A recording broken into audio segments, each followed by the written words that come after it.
Class start कर रहे हैं बाबू। देखिए ध्यान से, हम लोग पिछले वीडियो लेक्चर में ये देखा था समतल दर्पण में बनने वाले प्रतिबिंब की विशेषताएं हमने स्टार्ट किया था। देखिए ध्यान से, मैं एक बार फिर से रिपीट कर रहा हूं, उन चीजों को समझा रहा हूं, ध्यान से सुनिएगा। पहला पॉइंट हमने बताया था कि समतल दर्पण में जो बनने वाला प्रतिबिंब होता है वो हमेशा आभासी प्रकृति का होता है। देखिए आप, ये समतल दर्पण है बाबू, ये दर्पण समतल है और इससे जो बनने वाला प्रतिबिंब है इसमें किसी भी वस्तु का बना, ये वस्तु था आपका, और इसका प्रतिबिंब जो बना है, ये वस्तु और ये प्रतिबिंब जो है बाबू, ये दोनों ध्यान दीजिए, ये वस्तु था हमारा और इसका प्रतिबिंब बना था यहाँ पर, ये वाला, ये आभासी रूप से बना था, क्योंकि ये आभासी कटान से बनता है, न कि वास्तविक कटान से। समतल दर्पण में जो प्रतिबिंब बनते हैं वो आभासी कटान से बनते हैं, न कि वास्तविक कटान से। इसलिए बनने वाला प्रतिबिंब हमेशा आभासी प्रकृति का होता है, जैसा कि आप डायग्राम में भी देख रहे हैं।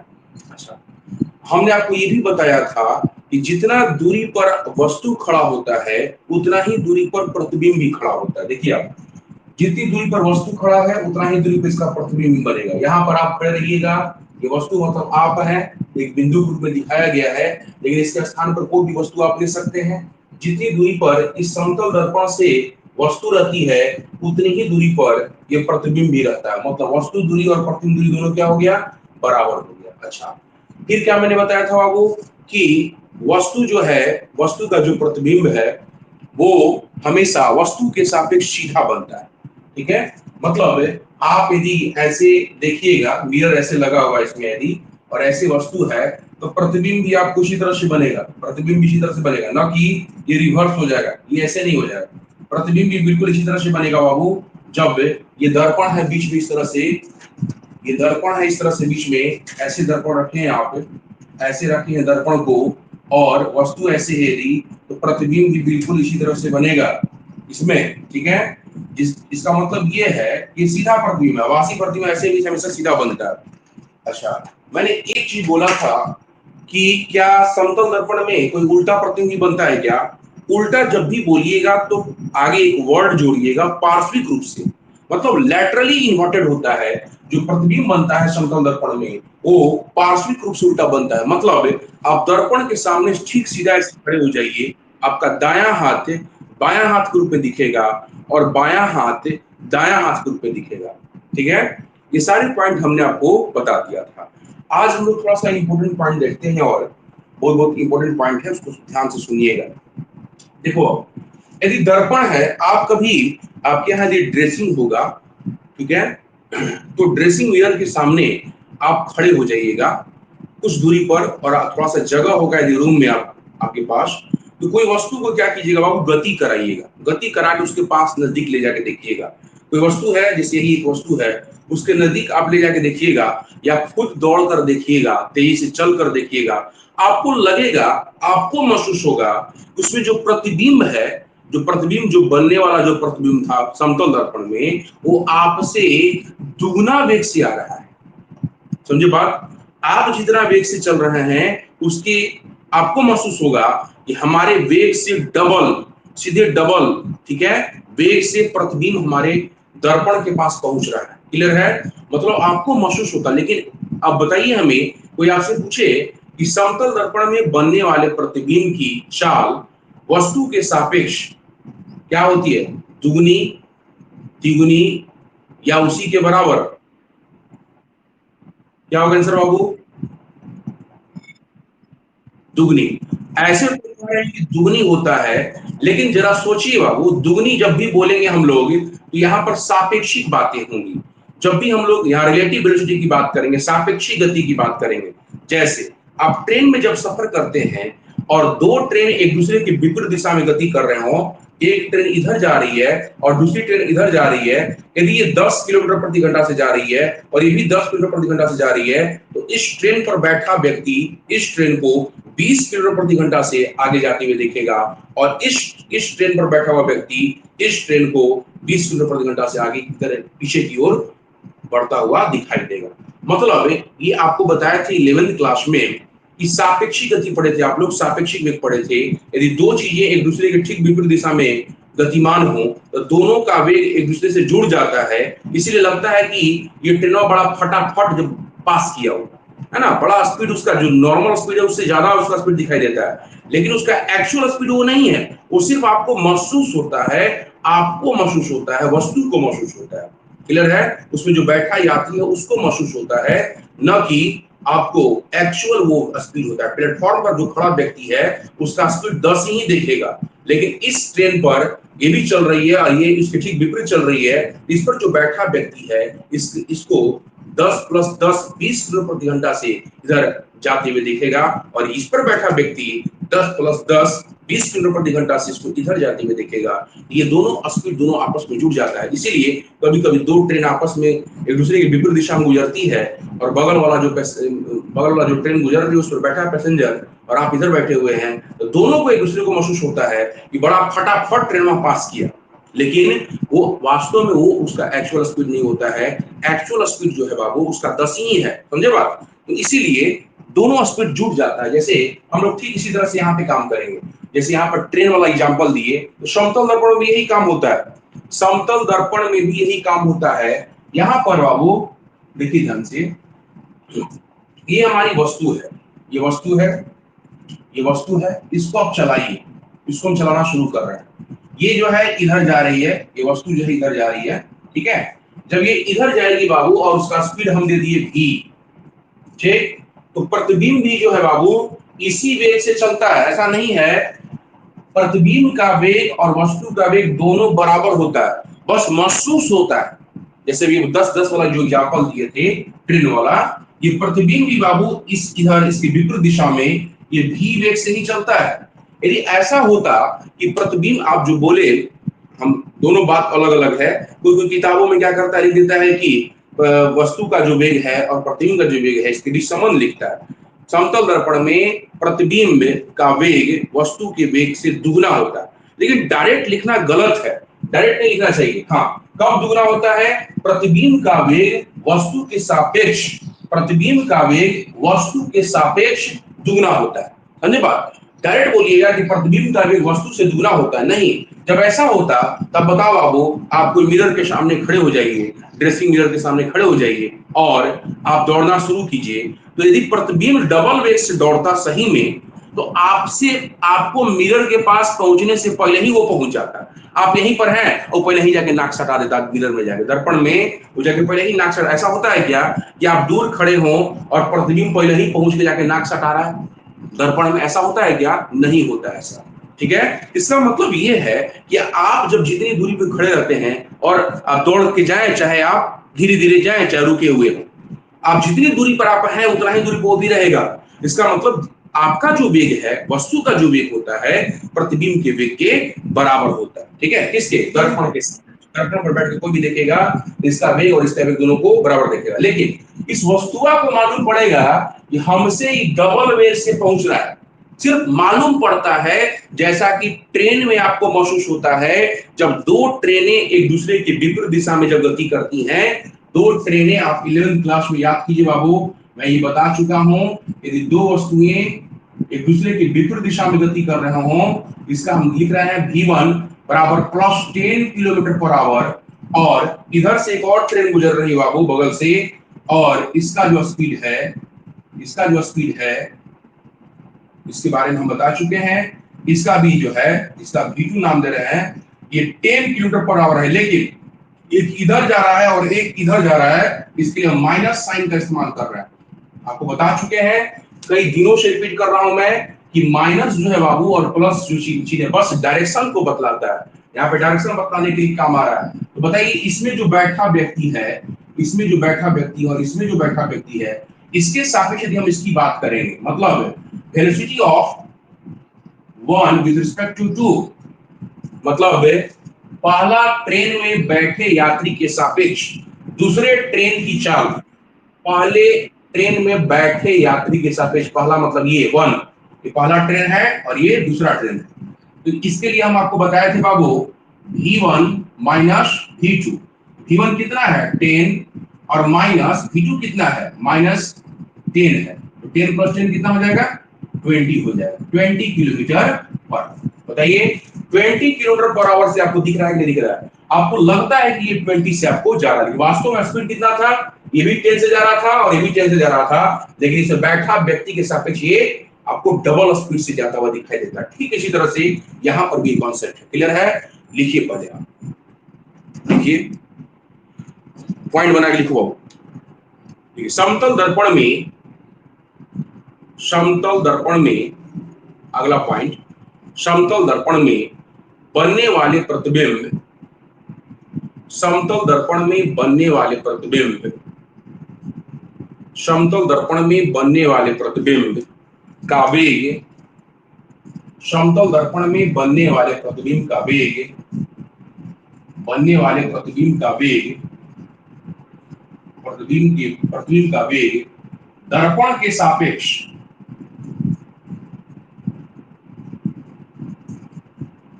दर्पण के सापेक्ष, दर्पण के सापेक्ष, दर्पण के सापेक्ष वस्तु के वेग के, वस्तु के वेग के बराबर होता है, वस्तु के वेग के बराबर होता है, वस्तु के वेग के बराबर होता है, वस्तु के वेग के बराबर होता है। हाँ सुनिए ध्यान से, बराबर हमने भी लिखवाया है, लेकिन किसके सापेक्ष? दर्पण के सापेक्ष। लेकिन जब वस्तु के सापेक्ष यदि हम बात करेंगे तो यही वेग हमारा डबल हो जाएगा। हम लोग जब वस्तु के सापेक्ष बात करेंगे बाबू, तो यही वेग हमारा क्या हो जाएगा? डबल हो जाएगा। यही वेग हमारा क्या हो जाएगा? डबल हो जाएगा। देखिए ध्यान से, ध्यान दीजिए, जब दर्पण के सापेक्ष पूछा जाए, बोलिए मत, ऑडियो बंद करके सुनिए पहले, तब बोलिएगा।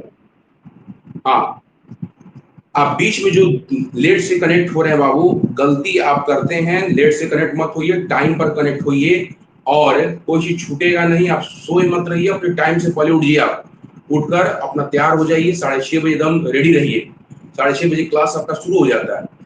लापरवाही मत दिखाइए। देखिए यहाँ पे हमने क्या कहा बाबू कि दर्पण के सापेक्ष यदि हम बात करें, समतल दर्पण में जो बनने वाला प्रतिबिंब है उसका वेग वस्तु के वेग के बराबर होता है। ठीक है?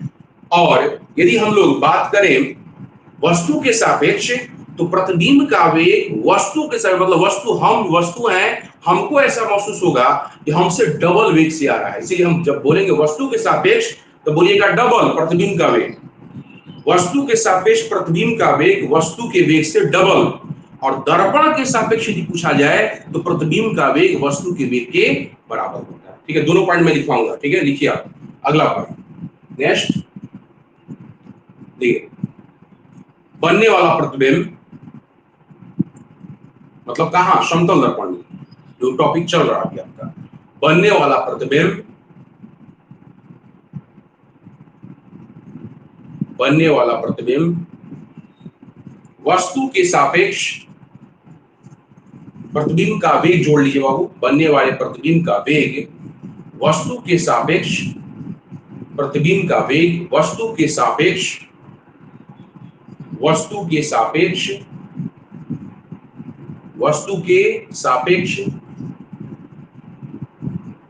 वस्तु के सापेक्ष, कमा लीजिए, वस्तु के वेग से, वस्तु के वेग से, वस्तु के वेग से दुगना होता है, वस्तु के वेग से दुगना होता है, वस्तु के वेग से दुगना होता है। उसी चीज को हम दिखा रहे हैं बाबू, देखिए ध्यान से, जैसे अभी आपको हम दिखाए थे, ट्रेन वाला एग्जांपल दिखाए थे, हम उसी तरह से इसको भी दिखा रहे हैं। ये हमारा मिरर है, समतल दर्पण, ठीक है? ये हमारा दर्पण है, समतल दर्पण। अब इसमें एक वस्तु लीजिए, कोई भी एक वस्तु ले लीजिए, वस्तु आप भी हो सकते हैं। इस चीज को यहां से चलाइए, इस वस्तु का प्रतिबिंब बनेगा उतना ही दूरी पर जितना दूरी पर ये स्थित है। मान लीजिए ये डी दूरी पर स्थित है, यदि तो ये डी पर ही प्रतिबिंब बनेगा, इतना ही दूरी पर, डी पर ही इधर ये प्रतिबिंब आपको डी पर ही बनेगा। ठीक है? इसका प्रतिबिंब आपको डी पर ही बनेगा। ठीक, अच्छा अब देखिए ये हमारी वस्तु है और ये जो डॉटेड से दिखाए हैं बाबू आभासी प्रतिबिंब, इसका आभासी प्रतिबिंब समतल में हमेशा आभासी प्रतिबिंब ही बनता है। ठीक, अच्छा अब ये चलना शुरू कर रहा है, ये जो है चलना शुरू कर रहा है बाबू भी से, इसका नाम दे रहे हैं भी, ये भी से चल रहा है, वस्तु चल रहा है भी से। ठीक, और ये जो चल रहा है बाबू वस्तु के लिए आप लिख सकते हैं ओ, इंग्लिश में इसको ऑब्जेक्ट बोलते हैं, तो व्यू कर दीजिए।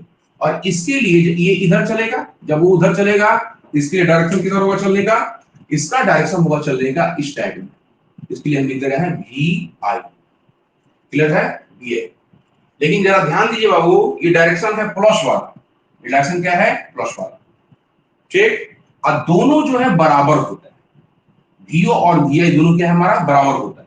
इसीलिए आप कोई एक चीज से आप इसको रिप्लेस कर सकते हैं। हम लिख दे रहे हैं यहां पर वीओ बराबर वीआई बराबर एक्स मान लिया, मतलब ये भी एक्स हो जाएगा, या इस डायरेक्शन में जा रहा है तो चिन्ह भी इस्तेमाल कर लीजिए, मतलब प्लस एक्स, और ये जो है ये भी एक्स है लेकिन डायरेक्शन इसका इधर है तो माइनस एक्स।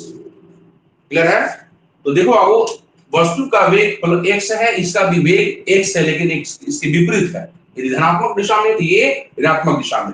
तो वस्तु के सापेक्ष प्रतिबिंब का वेग, वस्तु के सापेक्ष प्रतिबिंब का वेग हम लोग देख रहे हैं, वस्तु के सापेक्ष प्रतिबिंब का वेग देख रहे हैं हम लोग, वस्तु के सापेक्ष प्रतिबिंब का वेग, इसका क्या नाम देंगे बाबू? 11th क्लास याद कीजिए, हम लोग कैसे दिखाते थे इसको, वस्तु के सापेक्ष प्रतिबिंब का जो वेग है इसको दिखाते थे बाबू हम लोग वी आई ओ, मतलब प्रतिबिंब का वेग वस्तु के सापेक्ष बराबर लिखते थे वी आई और minus V O, V I minus VO.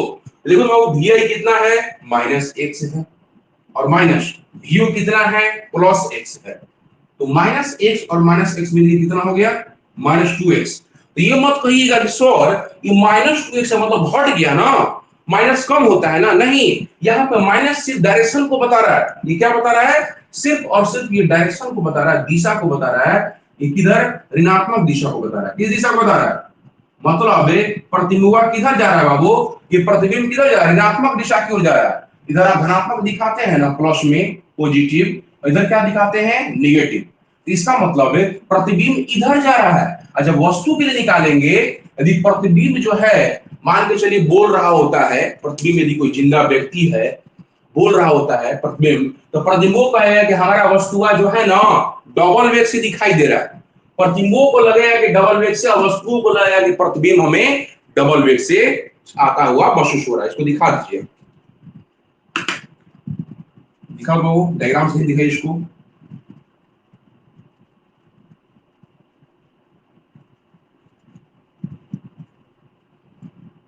दिखाइए। समतल दर्पण पर बना दीजिएगा, एक वस्तु दिखा दीजिए और इसका एक आभासी प्रतिबिंब बनता है वो दिखा दीजिए। ये दोनों बराबर बराबर दूरी पर होते हैं, यदि वस्तु इस वेग से चल रहा है तो प्रतिबिंब आपको इसके विपरीत दिशा में चलेगा। ठीक है, ऐसा नहीं है कि डबल वेग से चलता है, यदि डबल वेग से चलता तो पहले ही जाके यहाँ पे नाक सटा लेता बाबू और ये पीछे ही रहता, यदि इसे डबल चलता तो। दोनों बराबर बराबर वेग से चलते हैं, ऐसा महसूस खाली होता है। इसके सापेक्ष यदि हम बात करेंगे इसका डबल वेग, और इसके सापेक्ष भी इसकी बात करेंगे तो डबल वेग, लेकिन दर्पण के सापेक्ष बात करेंगे तो दोनों का वेग बराबर होता है। प्रतिबिंब का वेग दर्पण के सापेक्ष वस्तु के वेग के बराबर होता है। नोट कीजिए।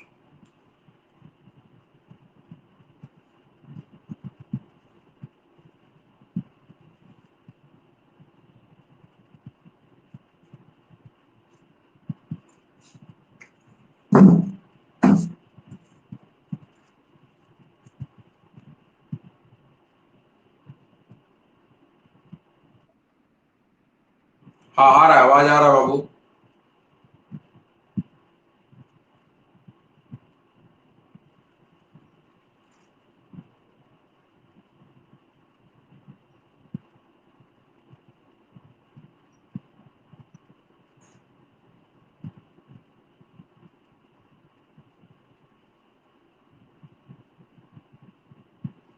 कहीं पर कोई डाउट है तो पूछ सकते हैं आप।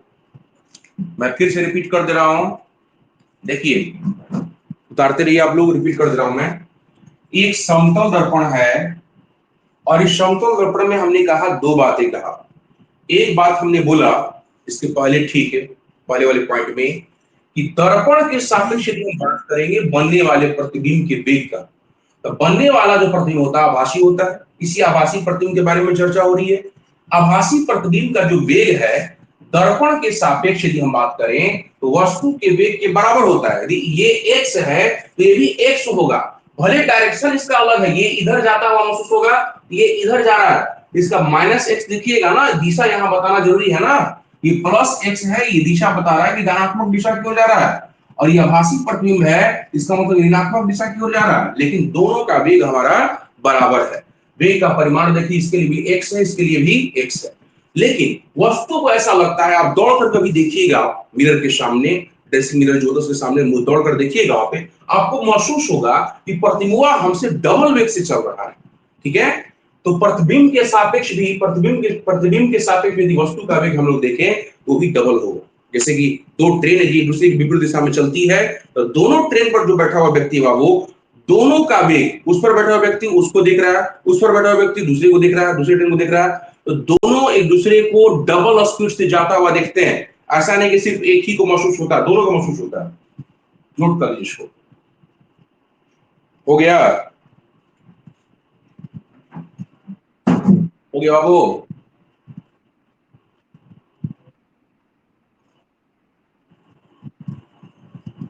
चलिए मिटा रहे हम इसको, मिटा रहे बाबू। हाँ, यहां तक समझ में आ गया सबको। अब हम लोग इसके बाद वाला कुछ कॉन्सेप्ट देख रहे हैं। देखिए समतल दर्पण में बाबू ध्यान दीजिए, हम जो कॉन्सेप्ट बताने जा रहे हैं उसको देखिएगा ध्यान से। इसको मिटा दे रहे हैं हम पहले, ठीक है, जो कुछ लोग उतार रहे होंगे उतारिए, पहले हम समझा रहे हैं अगला पॉइंट, सुनिए पहले। समतल दर्पण में बाबू ध्यान रखिएगा, जब हम लोग किसी दर्पण को, समतल दर्पण को थीटा कोण से घुमाते हैं, मान लीजिए दर्पण है हमारा, ठीक, इस पर आपतित किरण गिर रही होगी कहीं से, उसकी परावर्तित किरण मिल रही होगी, हम इस दर्पण को सिर्फ घुमा दें, टिल्ट कर दें, ठीक है, कुछ कोण से घुमा दे, थीटा कोण से घुमा दें, तो परावर्तित किरण इसके डबल कोण से घूम जाती है। ध्यान सुनिएगा, मैं दिखा रहा हूं डायग्राम, सबको समझ में आएगा। ये दर्पण है बाबू, ठीक है, ये दर्पण है, ये दर्पण देख रहे हैं आप। ये दर्पण जो है बाबू अभी जिस स्थिति में है, ठीक है, इस पर कहीं से कोई आपतित किरण गिर रही होगी, ऐसे गिरे चाहे जैसे भी गिरे, आपतित किरण गिर रही देख रही है, देखिए यहाँ पर आपतित किरण गिर रही है, ठीक, ये आपतित किरण गिरे तो इसकी परावर्तित किरण भी मिलेगी, यदि लंबवत गिर रही है तो लंबवत जाके परावर्तित होगी। बोलिए, अब कहा जा रहा है ये कि दर्पणवा को थीटा कोण से घुमा दिया जाए, खाली घुमा दिया जाए, थीटा कोण से घुमा दिया जाए, तो परावर्तित किरण जो इसमें मिल रही थी, परावर्तित किरण इसमें, वो डबल कोण से, टू थीटा से, ये थीटा से यदि घूमेगा दर्पण, ये परावर्तित किरण टू थीटा से घूमेगा। देखिएगा ध्यान से, मैं बोर्ड पे जा रहा हूं, देखिए ध्यान से आप लोग समझिएगा बात। लिख लीजिए पॉइंट, लिखिए तो बाबू, लिखिए पॉइंट, लिख लीजिए, उसके बाद हम बोर्ड बता रहा है। लिखिए, यदि समतल दर्पण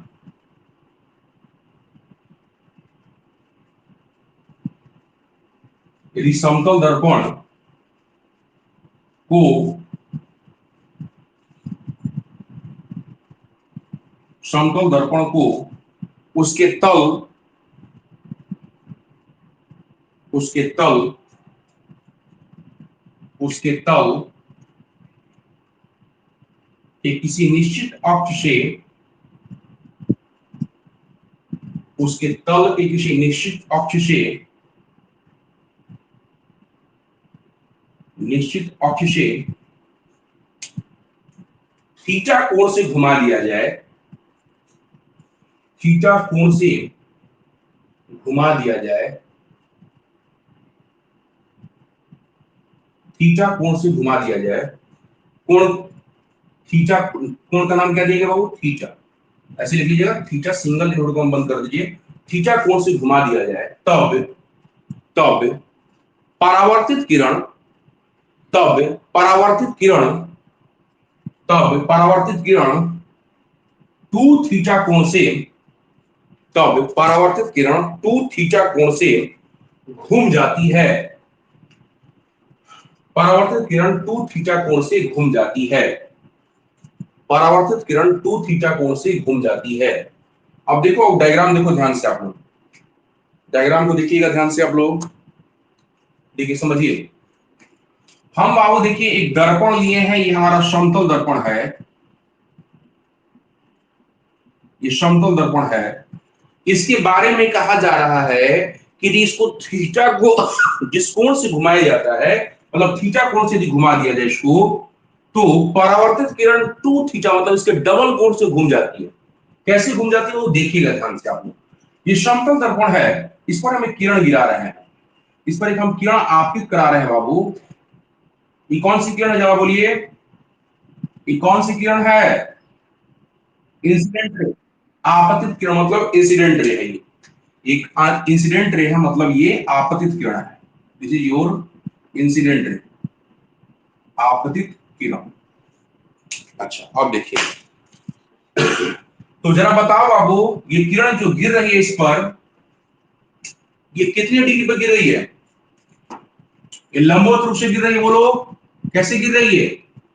लंबवत रूप से कैसे गिर रही है समतल दर्पण पर? लंबवत रूप से। आपतन कोण का मान बताइए हमें, आपतन कोण का मान 0 डिग्री, वेरी गुड। आपतन कोण का मान यहां कोई पूछेगा आपसे बाबू कि कोण आई का वैल्यू 0 डिग्री, तो परावर्तन कोण कितना होगा बच्चा? वो भी 0 ही होगा, बिल्कुल। परावर्तन कोण भी 0 ही होगा, मतलब ये उसी रास्ते पे लौट जाएगी। ये परावर्तित किरण बाबू इसी रास्ते से लौटेगी, बोलो। ये आपतित किरण था, और ये कौन सी किरण है? परावर्तित किरण। ये कौन सी किरण थी? आपतित किरण। ये किरण आपको यदि आपतित है, ये कौन सी किरण होगी? ये परावर्तित होगी, बोला जाए। क्लियर सबको? होगा ना परावर्तित किरण? इसके लिए भी हमारा ऐसे भी दर्पण है, तो प्रकाश के परावर्तन के नियम का पालन होना ही चाहिए। यदि आपतन कोण 0 है तो परावर्तन कोण भी निश्चित रूप से 0 होना चाहिए, इसीलिए उसी पथ पर ये लौटेगा, पीछे की ओर ट्रेस करेगा। अब भाई आइए यहां पर ध्यान दीजिए, अब हम इसको थीटा कोण से घुमाने जा रहे हैं। इसी दर्पण को हम लोग थीटा कोण से घुमा रहे हैं, इसको आपको हम समझाना था, समझा दिया, इसको मिटा रहे हैं। समझ गए? परावर्तित किरण है और ये आपको आपतित किरण है। अब आइए देखिए अब ध्यान से, अब हम लोग क्या कर रहे हैं बाबू, अब हम लोग इसको घुमा रहे हैं कुछ एंगल से, कुछ कोण से जा रहे हैं घुमाने हम लोग, उस कोण पर ध्यान दीजिएगा। हम लोग कह रहे हैं कि इसको थीटा कोण से घुमा दे रहे हैं दर्पण को बाबू, पहले जिस पोजीशन में था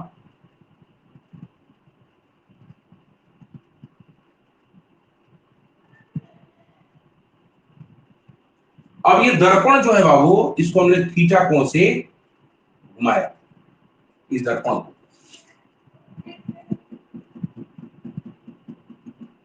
थीटा कोण से हमने घुमा दिया।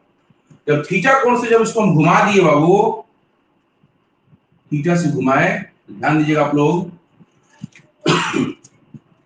यहां पर अविलंब था पहले, कोई पूछेगा अविलंब किधर था? अविलंब बीसी पर था, जो डाला गया लंब था।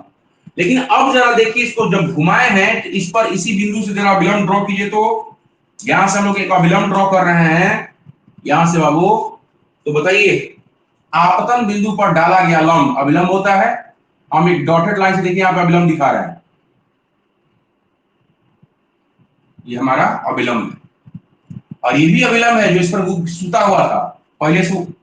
आपतित किरण, परावर्तित किरण, अविलंब, ये तीनों एक ही पर सोया हुआ था सब तीनों।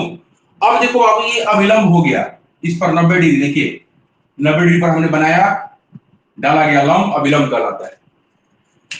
अब बताओ बाबू, जब ये अविलंब हो गया, ये कोण थीटा है, तो ये देखिए तो समकोण था ना, इसको देखिए तो जरा ध्यान से, 90 डिग्री था ना पूरा, तो ये वाला जरा एंगल बता दीजिए हमको कितना होगा, जल्दी बोलो कितना एंगल होगा ये? Very good, very good. यदि 90 है, ये थीटा है, तो ये कितना एंगल होगा बाबू? 90 माइनस थीटा। क्लियर सबको? जब ये थीटा है और ये पूरा 90 डिग्री है तो निश्चित रूप से घटा दीजिए 90 में से, 90 माइनस थीटा होगा। क्लियर है? अच्छा, अब आइए ये समतल दर्पण देखिए ध्यान से, ये वाला, और ये क्या है? अविलंब है। ये क्या है बाबू? ये अविलंब है, इसका मतलब ये 90 डिग्री पर है ये वाला। इसको देखिएगा ध्यान से, ब्लू वाला दिखाएं जो, जब ये डाला गया लंब है, ये अविलंब है, ठीक है, मतलब फिर उसी तरह से 90 पर है। जब ये 90 पर है और ये 90 माइनस थीटा है तो ये कितना एंगल होगा बोलो तो बाबू? हम इसको मिटा रहे हैं, ये समझ रहे हैं आप लोग? Angle I angle R zero है यहाँ पर, अब इसकी जरूरत नहीं, समझाना था, मिटा दी इसको। ये 90 माइनस थीटा, ध्यान देना बाबू, और ये 90 डिग्री है, ध्यान दीजिए आप लोग, ये 90 है और ये 90 माइनस थीटा है, ये एंगल कितना होगा बोलो? थीटा बोल दीजिए, कितना एंगल होगा? फिर जोड़ के देखा ना, नहीं बुझा रहा, दोनों को जोड़ दो, ये थीटा थीटा कटेगा, 90 बचेगा, मतलब ये एंगल 90 मिलेगा हमें। क्लियर है? अच्छा, अब आइए, ये देखिए समझ में आया ना सबको? ये पूरा 90 है, ये वाला, ये 90 है और ये 90 माइनस थीटा। हम लोग अभी आपसे पूछे, आपने फटाक से बोला कि सर ये 90 माइनस थीटा होगा, बिल्कुल सही आंसर है, राइट आंसर। और यहां पर देखो, हमने एक लंब डाला था, ये अभिलंब था, समतल दर्पण में घूम गया है, ये घूम गया है, इसी यही बात कहा जाता है, जब घुमाया थीटा से तो परावर्तित कण का कॉन्सेप्ट देखना था कि परावर्तित कण कितना से घूमेगा। जब ये थीटा से घुमाएगा बाबू, ये थीटा हो गया, ये 90 माइनस थीटा, और ये 90 है, ये थीटा। तो जब ये थीटा है, ये कौन सी किरण है बाबू? किरण आपतित किरण उसी तरह से रखें हम लोग, ये कौन सी किरण थी बोलो जल्दी? आपतित किरण, कौन सी किरण है ये? आपतित किरण। और ये क्या है बाबू? अभिलंब है। क्या ये? अभिलंब। इन दोनों के बीच का कोण थीटा, मतलब ये आपतन कोण है, कोणाई बराबर थीटा। तो बताइए परावर्तन कोण कितना होगा? परावर्तन कोण कितना, जल्दी बोलो? परावर्तन कोण की बाबू निश्चित रूप से क्या होगा? उतना ही होगा परावर्तन कोण। हम रेड से दिखा दे रहे हैं, परावर्तित किरण को पहले दिखाते हैं। परावर्तित किरण मतलब कहां जाएगी? अब इसको थीटा, परावर्तन कोण थीटा होने के लिए परावर्तित किरण को हमको एकदम इसके बराबर एंगल से गुजारना पड़ेगा, इसके बराबर एंगल से गुजारना पड़ेगा बाबू, तब ना ये एंगल थीटा होगा। बोलिए, तो पहले परावर्तित किरण कितना एंगल पे था? परावर्तित, परावर्तन कोण पूछा जाए आपसे, परावर्तन कोण कितना था पहले शुरू में? यहां क्या लिखे थे? आई बराबर 0 और आर बराबर 0। बोलिए, परावर्तन कोण कितना था? 0 था। लेकिन अब जरा देखो बाबू, जब समतल दर्पण थीटा से घूम गया तो परावर्तित कण, देखिए ध्यान से, परावर्तित कण ये वाला था पहले, ये था परावर्तित कण पुराना वाला, ये पुराना वाला परावर्तित किरण है, पहले वाला पुराना वाला परावर्तित किरण। और नया वाला परावर्तित किरण किधर है बाबू? ये लड़का ना, नया वाला है ना, ये नया वाला परावर्तित किरण, देख लीजिए आप लोग, है पुराना क्या है? है परावर्तित किरण। देखिए पुराना वाला जो रेड से घुमा के दिखा है, ये वाला, ये ब्लू वाला जो है बाबू, ये वाला पुराना वाला, आई नया वाला है, आई वाला नया वाला है बाबू। तो बताइए, पुराना वाला जो था परावर्तित किरण और नया वाला जो परावर्तित किरण है, ये कितना कोण से घूम गया? Theta plus theta. इन दोनों के बीच का कोण कितना है? एक पुराना वाला किरण ये है बाबू, ये वाला, इसको बढ़ाया, इधर बढ़ा भी सकते हैं आप, ये वाला, ठीक है, जिसको ब्लू से दिखाए थे हम लोग, यही लाइन है हमारा परावर्तित किरण, इसी को पकड़ना था यहाँ पे कॉन्सेप्ट। कई एग्जाम में पूछे जाते हैं, कई कॉम्पिटिटिव एग्जाम पूछे जाते हैं, यहां तक कि इस पर क्वेश्चन आईआईटी मेडिकल वगैरह भी सेट करता है, यानी मेडिकल एग्जाम भी सेट किया थे बाबू। ध्यान दीजिए, यहाँ पर ये परावर्तित कण है बाबू, ये वाला और ये नया वाला परावर्तित कण है। अब ये दोनों के बीच का कोण कितना है? थीटा प्लस थीटा, कितना हो गया बोलिए? ये दोनों मिला के देखा जाए, ये कोण हो जाएगा थीटा प्लस थीटा बराबर 2 थीटा। यही बात बोला जा रहा था कि आपको 2 थीटा कोण से घूम जाता है, मतलब जितना कोण से आप घुमाइएगा। इस पर क्वेश्चन यदि हम दें कि एक समतल दर्पण को 30 डिग्री से घुमाया जाता है, एक समतल दर्पण को 30 डिग्री से घुमाया जाता है, तब उसकी परावर्तित कण कितना कोण से घूम जाएगा? आंसर बताइए फटाफट। 60 डिग्री। डबल, आपने देखा ये डबल कैसे आया? ये आपको हमको दिखाना था, ये आप लोग देख लिए, समझ लिए। यदि किसी को फिर भी डाउट होगा तो आप हमसे पूछ सकते हैं। अब दिखाइए इसको, डायग्राम को दिखा दीजिए, डायग्राम को दिखाओ। ये पहला पोजीशन था बाबू दर्पण का, शुरू में था, स्टार्टिंग में, ऐसे लिख सकते हैं प्रारंभ में, इसको लिख दीजिए प्रारंभ में। ये प्रारंभिक पोजीशन था, प्रारंभिक स्थिति। और ये क्या है, थीटा कौन से घूम गया, तो दर्पण की नई स्थिति, नई स्थिति है ये, दिखाई अब रहेगा।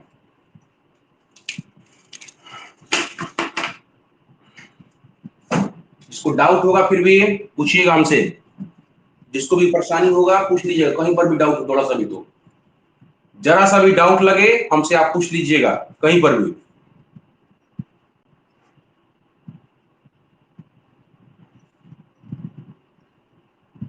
बोर्ड नहीं ना चमक रहा है बाबू? ठीक है, बनाइए। ठीक बात, तो बनाओ।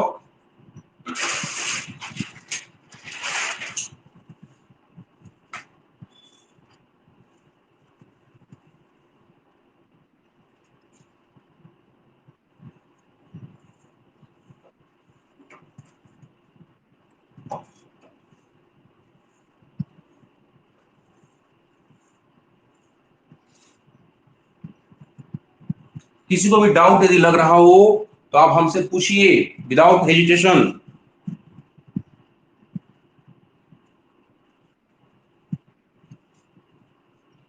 मैं फिर से समझा दूंगा, रिपीट कर दूंगा, लेकिन समझते उतारिएगा बाबू।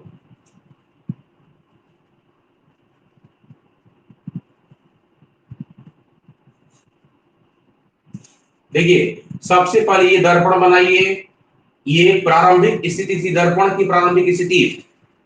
अब कॉन्सेप्ट ये था कि यदि किसी दर्पण को थीटा कोण से घुमा दिया जाए तो परावर्तित किरण 2 थीटा कोण से घूम जाती है, मतलब उसके डबल कोण से। जितना से घुमाइएगा, 30 से घुमाइएगा तो 60 से घूमेगा, 60 से घुमाइएगा तो 120 से घूमेगा, ठीक है।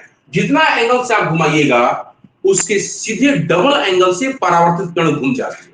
इस कॉन्सेप्ट को मैंने यहां पर आपको दिखाया है, समझाया है। कैसे भाई? ज्यामिति देखिए, यहां पर ज्यामिति का प्रयोग हो रहा है, किरण ज्यामिति, किरण ज्यामिति। देखिए यहां पर खाली किरण और किरणों का प्रयोग हो रहा है और ज्यामिति का इस्तेमाल हो रहा है। देखिए, एक है हमारा समतल दर्पण, ये पुरानी स्थिति है इसकी, ये दर्पण की पुरानी स्थिति है, प्रारंभिक स्थिति है ये। अब इसी दर्पण को हमें थीटा कोण से घुमाना था, इसी दर्पण को हमें थीटा कोण से घुमा देना था। तो जैसे ही घुमाएंगे थीटा कोण से, तो नया वाला स्थिति हमें प्राप्त हो जाएगा। ये दर्पण की नई स्थिति है, ये थीटा कोण से घूम गया है, ठीक।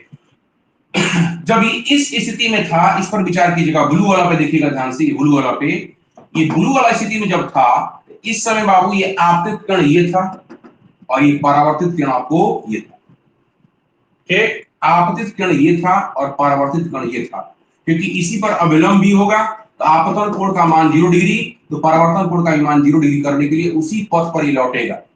ये शुरू वाली स्थिति थी, ये वाली जो ब्लू वाला हम दिखाए, ये ब्लू वाला। इसके बाद इसको घुमाया गया है, ब्लैक से दिखाया गया।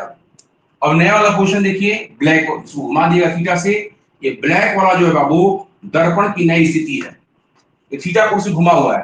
तो आपतित किरण को जरा ध्यान से देखिएगा, जब ये थीटा से घुमा तो बाबू यहां पर जो एंगल है, ये जो ग्रीन से दिखाया है, ये 90 डिग्री है, ये वाला कोण 90 डिग्री है। ये कोण आप लोगों ने ही बताया है कि सर जब ये थीटा और ये 90, तो ये 90 माइनस थीटा होगा, इसके बीच का कोण जो यहां से दिखाए हैं यहां तक, ये जो कोण होगा बाबू ये 90 माइनस थीटा। क्लियर है? जब ये थीटा है तो हमारा ये 90 माइनस थीटा होगा। जब ये दर्पण घूम गया है ऐसे, तो इस पर अविलंब, ये हरा वाला जो दिखाया है, ये नया वाला अविलंब है, ये अविलंब है नया वाला, इसको देखिएगा ध्यान से, ये नया वाला हमारा अविलंब है। और अब आपका नेटवर्क इशू है बाबू, थोड़ा सा वेट कीजिए, अमेरिका में तो क्लास नहीं ना चल रहा है, थोड़ा सा वेट कीजिए आप।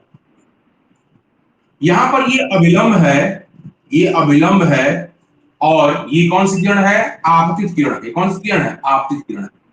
तो बाबू अब जरा देखिए ध्यान से, जब ये थीटा, ये 90 माइनस थीटा, ये एंगल 90 है, ये एंगल थीटा होगा, ये एंगल 90 है, ये एंगल आपको थीटा होगा, ठीक। क्यों भाई? क्योंकि देखिए ये दोनों को मिलाकर देखिए, 90 माइनस थीटा और plus theta, theta theta cut जाएगा, ये 90 बचेगा, ये वाला एंगल 90 है, इसका मतलब ये 90 माइनस थीटा है, निश्चित रूप से थीटा होगा।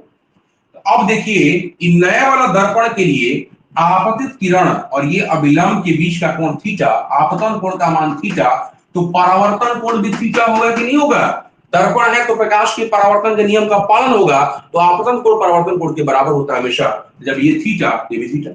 ये हमारा नया वाला परावर्तित किरण मिल गया। ये हमारा नया वाला परावर्तित किरण लिखे हुए हम देखिए ध्यान से, यहाँ पे नया वाला परावर्तित किरण लिखे हुए हैं। तो नया वाला परावर्तित किरण ये है, अब पुराना वाला परावर्तित किरण ये है। तो ये पुराना वाला नया वाला के बीच कोण देख लो तो बाबू, यहां से यहां तक थीटा प्लस थीटा, ये कितना हो जाएगा? 2 थीटा। यही आपको उतार लिया आप लोग, हो गया बाबू।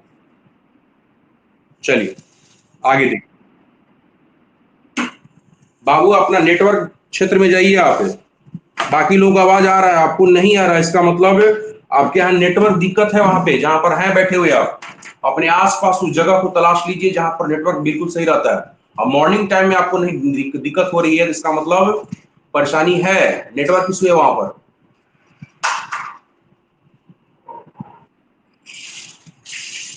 बाकी लोगों को आवाज आ रहा है बाबू, बाकी जो भी लोग हैं सभी लोगों को आवाज आ रहा है, सिर्फ आपको दिक्कत हो रही है।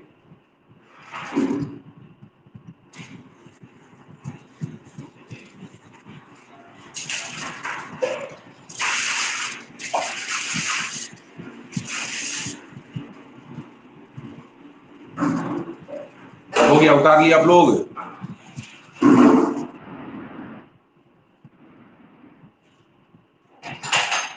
जल्दी करो, जल्दी करो, हम लोग आगे देखेंगे।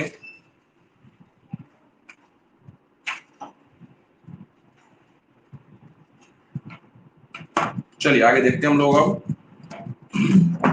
देखो बाबू, ये कॉन्सेप्ट आपको समझ में आ गया।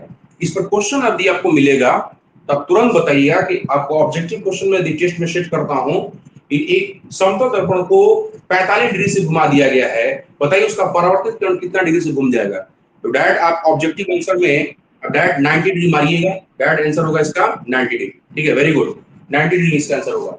अब हम लोग बाबू इसके बाद देख रहे हैं, देखिए ध्यान दीजिएगा, कोई आप चाहते हैं कि आप अपना पूरा प्रतिबिंब, कोई वस्तु है, कोई वस्तु हो, चाहे आप ही अपना चाह रहे हैं कि हम पूरा प्रतिबिंब देखें, दर्पण में चाहते हैं कि हमारा पूरा प्रतिबिंब ऊपर से लेकर नीचे तक दिखाई दे। ठीक है, यदि व्यक्ति, कोई व्यक्ति या किसी वस्तु का आप पूरा प्रतिबिंब देखना चाहते हैं दर्पण में, समतल दर्पण में, तो कम से कम दर्पण का साइज जो है बाबू उस वस्तु के साइज का कम से कम आधा होना चाहिए, तभी आप पूरा प्रतिबिंब देख पाइएगा। ठीक है, किसी आप व्यक्ति का पूर्ण प्रतिबिंब देखने के लिए या किसी व्यक्ति या वस्तु का पूर्ण प्रतिबिंब देखने के लिए समतल दर्पण का साइज उसके साइज से कम आधी होनी चाहिए, तभी आप उसको पूरा देख पाइएगा। देख लिखिए आप अगला कॉन्सेप्ट, अगला पढ़ लिखिए। देखिए किसी व्यक्ति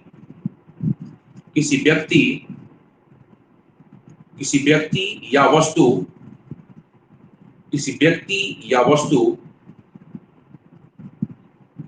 व्यक्ति या वस्तु का समतल दर्पण में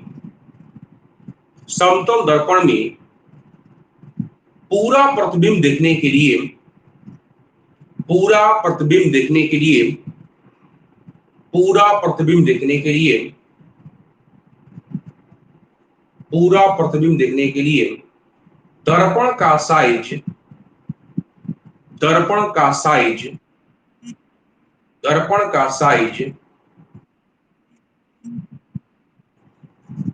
दर्पण का साइज व्यक्ति या वस्तु के साइज से दर्पण का साइज व्यक्ति या वस्तु के साइज से कम से कम आधी होनी चाहिए, कम से कम आधी होनी चाहिए। कम से कम बोला गया बाबू, इसका मतलब ज्यादा ज्यादा कितना भी बड़ा ले लीजिए आप, हम कह रहे हैं पूरा प्रतिबिंब देखने के लिए कम से कम साइज उसका व्यक्ति के साइज का या वस्तु के साइज का आधा होना चाहिए, आधा, समझे बात?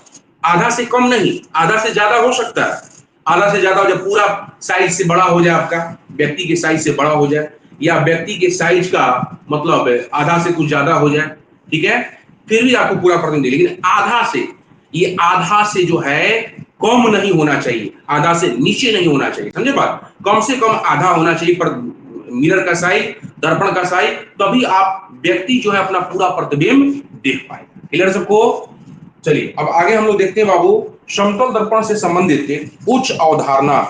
अगला हेडिंग दीजिएगा आप लोग, इसको मिटा रहा हूं मैं, लिखिए अगला, समतल दर्पण से संबंधित उच्च अवधारणा से संबंधित। बाहर निकल के लिखिएगा, पॉइंट मत लिखिएगा, ये पॉइंट नहीं है, बाहर कॉन्सेप्ट आपको एक अलग से कॉन्सेप्ट बता रहा हूं मैं। इससे रिलेटेड क्वेश्चन सेट किए जाते हैं बाबू बहुत सारे इंजीनियरिंग मेडिकल एग्जाम में, ठीक है, इसीलिए मैं ये कॉन्सेप्ट बता रहा हूं ताकि आपको कंपटीशन के लिए भी फायदा करेगा आगे। एयरफोर्स, नेवी, एनडी वगैरह से और इंजीनियरिंग मेडिकल एग्जाम है, उसमें भी क्वेश्चन सेट किया जाता है। देखो हम लोग समतल दर्पण से संबंधित उच्च अवधारणा देखते हैं। क्या है उच्च अवधारणा में? एडवांस कॉन्सेप्ट में देखते हैं हम लोग। जब दो समतल दर्पणों को किसी कोण से झुकाया जाए, किसी कोण से दो दर्पणों को झुकाया जाए बाबू, दो दर्पणों को किसी कोण से झुकाया जाए तो हम लोग उसमें देखेंगे बनने वाले प्रतिबिंब, ठीक है। देखिए किसी कोण पर झुके, स्टार देके यहां जस्ट नीचे लिखिएगा, किसी कोण पर झुके, किसी कोण पर झुके दो समतल दर्पणों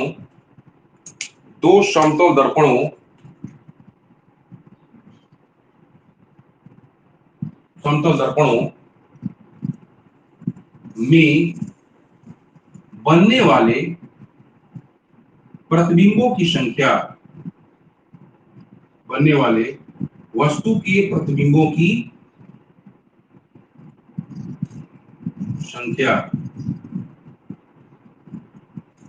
बनने वाले प्रतिबिंबों की संख्या,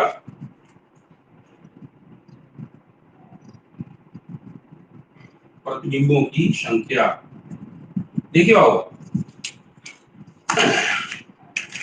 एक दर्पण यदि है, ध्यान दीजिए आप लोग, यदि एक दर्पण है, इसमें कितना प्रतिबिंब दिखाई देता है बाबू? किसी एक वस्तु का प्रतिबिंब कितना दिखाई देता है? एक दर्पण है यदि, और किसी एक वस्तु का प्रतिबिंब कितना दिखाई देता है आपको? ओनली एक।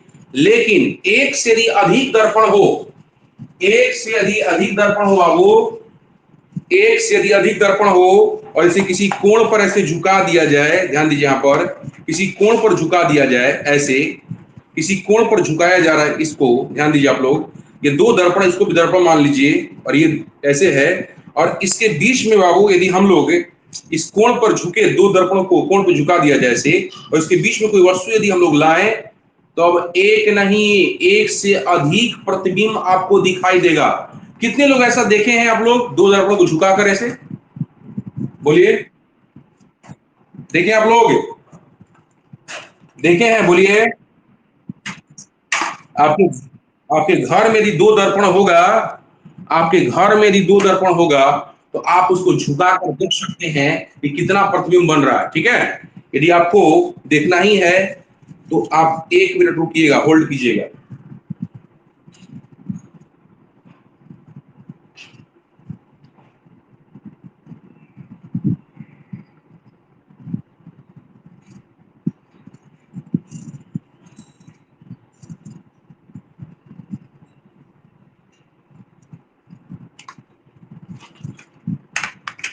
देखो बाबू, ये दो दर्पण है, दोनों बराबर साइज का तो नहीं है, लेकिन आप लोग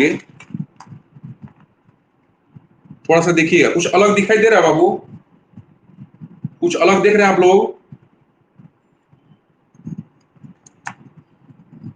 देखिए, अब हम लोग एक इस पर एक वस्तु रखते हैं, ध्यान दीजिएगा, इस पर हम एक वस्तु दिखाई देते हैं, देखिएगा ध्यान से आप लोग, दर्पणवा में देखिए, देखना बहुत ध्यान से, हम किसी कोण पर झुकाए हैं इसको। अब आप लोग देखिए थोड़ा ध्यान से, हम किसी कोण पर झुकाए हैं इन दोनों दर्पणों को।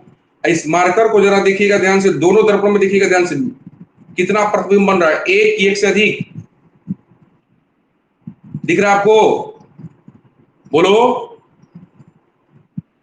देख रहे हैं आप लोग? ध्यान से देखिए, हम किसी भी पोजीशन में रखें, कोई भी वस्तु रख रहे हैं बाबू, देखिए जैसे मान लीजिए ये वस्तु रख रहे हैं हम लोग, देखिए दर्पणवा के भीतर देखिएगा, इसमें देखिए ध्यान से आप, प्रतिबिंब देखिए आप, एक की एक से अधिक, बोलो, इसका प्रतिबिंब एक से अधिक देख रहे हैं आप लोग? चलिए चलिए ठीक है, वेरी गुड। हाँ, मतलब दो दर्पणों को यदि झुका दिया जाए बाबू, दो दर्पणों को यदि झुका दिया जाए तो देखिए प्रतिबिंब, देखिए कैसे प्रतिबिंब की संख्या देखिए कैसे बदलता है। प्रतिबिंब की संख्या अब एक नहीं एक से अधिक बनेगा, इसका केस होता है, अलग अलग केस होता है। इसको पहले हेडिंग दे दीजिएगा ऐसे, ये लिखकर स्टार दे दीजिएगा, किसी कोण पर झुके दो समतल दर्पणों में बनने वाले वस्तु के प्रतिबिंबों की संख्या। अब केस नंबर 1 कैसे निकलता है इसको देखिए पहले।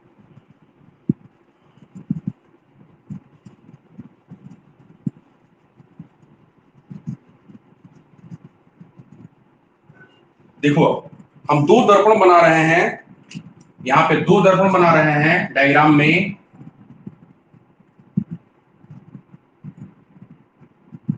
एक दर्पण ये हमारा दर्पण नंबर 1, और दूसरा है बाबू दर्पण नंबर 2।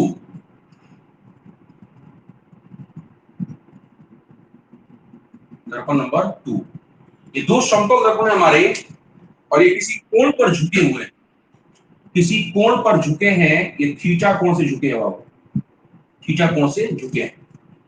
सबसे पहले यदि मान लो बाबू हम किसी, ये दो दर्पण ऐसे हैं, पहले देखिए ध्यान से, अभी ऐसे हैं दोनों सटे हुए ऐसे, इसको ऐसे घुमाते घुमाते घुमाते घुमाते घुमाते घुमाते पूरा घुमा दे, उलट दें, इसका मुंह ऐसे उलट जाए, दोनों का ऐसे उलट जाए, तो बताइए कि अब कितना कितना एंगल घूम गया। ये शुरू में ऐसे था, अब इसको हम पूरा ऐसे घुमा के एक एक चक्कर मार के ऐसे कर दिए, अब कितना एंगल से घूम गया बाबू? ये कितना एंगल से घुमा?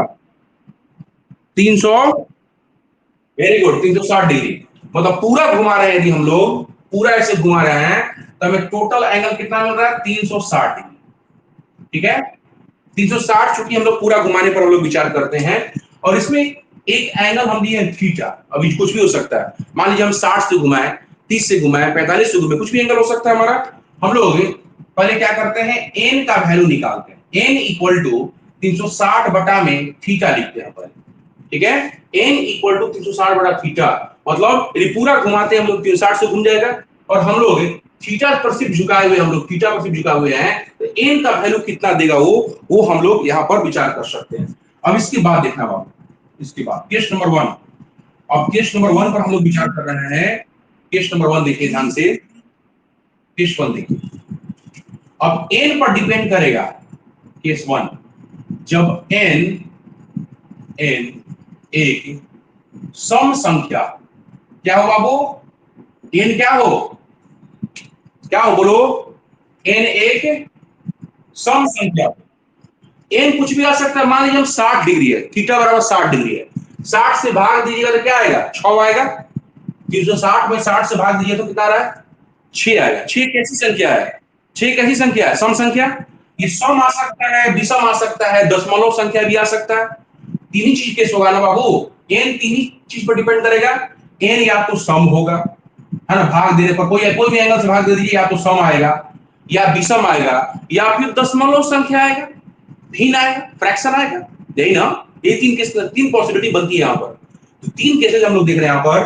केस नंबर 1, जब एन एक सम संख्या हो, तब प्रतिबिंबों की संख्या, जो बनने वाले जो प्रतिबिंब हैं उसकी कितनी संख्या होगी, इसको देखिए।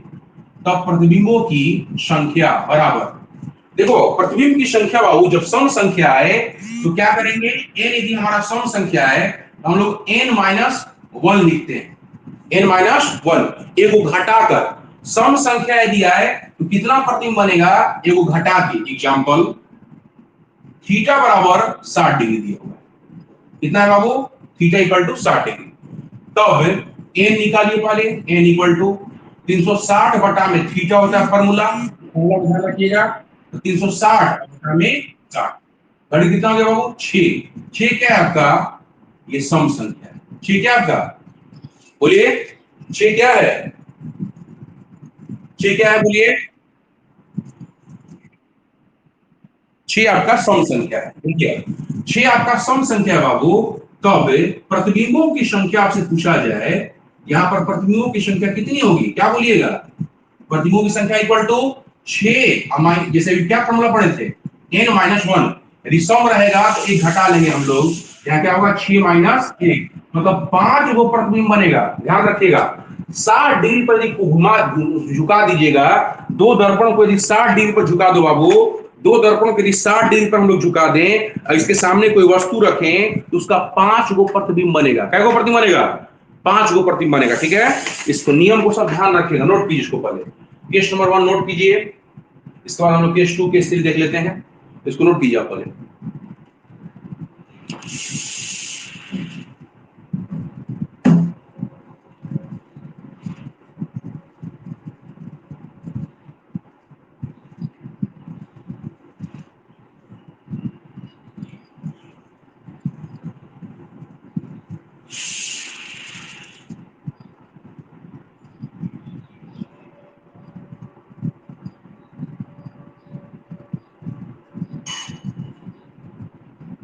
इसी तरह से हम लोग केस 2 केस 3 देखेंगे।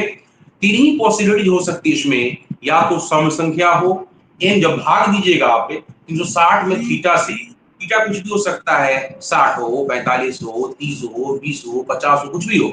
लेकिन जब भाग दीजिएगा तो तीन ही पॉसिबिलिटी बनती है, या तो विषम संख्या आएगा, एन बराबर विषम संख्या होगा, या एन सम संख्या हो सकता है, या एन आपको एक दशमलव संख्या हो सकता है, मतलब भिन्न हो सकता है, फ्रैक्शन हो सकता है। हम लोग देखेंगे इसको, तीनों केस देखेंगे। केस नंबर 1 आपको मैंने बताया कि जब सम संख्या हो तब जो है बाबू प्रतिबिंबों की संख्या कितनी बनेगी?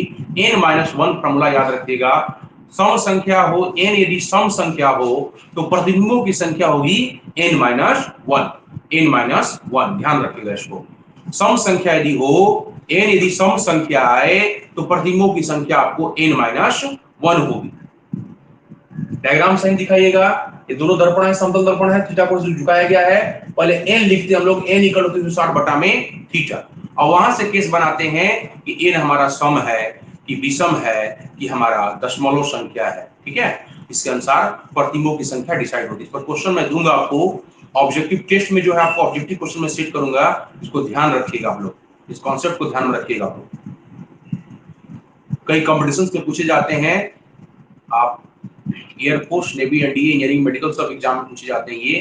तो इस कॉन्सेप्ट को आप लोग ध्यान रखें, बहुत ज्यादा ये टफ कोई कॉन्सेप्ट नहीं है, ये कोई टफ कॉन्सेप्ट नहीं, बस खाली ध्यान रखना है कि कब हम लोग एन लेंगे, कब लेंगे n-1, दशमलव संख्या रहेगा तब क्या लेंगे हम लोग, बस यही ध्यान रखना है। प्रतिबिंबों की संख्या फटाफट निकालेंगे। हो गया बाबू? ठीक है, तो आगे बता रहे हैं। Next case number 2। टाइम हो गया, तो ठीक है बाबू, मिलते हैं नेक्स्ट वीडियो लेक्चर में। आज छोड़ देते हैं यहीं पर। ठीक है, थैंक यू। खुश रहिए बाबू, खुश रहिए, सब लोग खुश रहिए बाबू, खुश रहें, खुश रहिए बाबू, खुश रहिए, सब लोग खुश रहिए।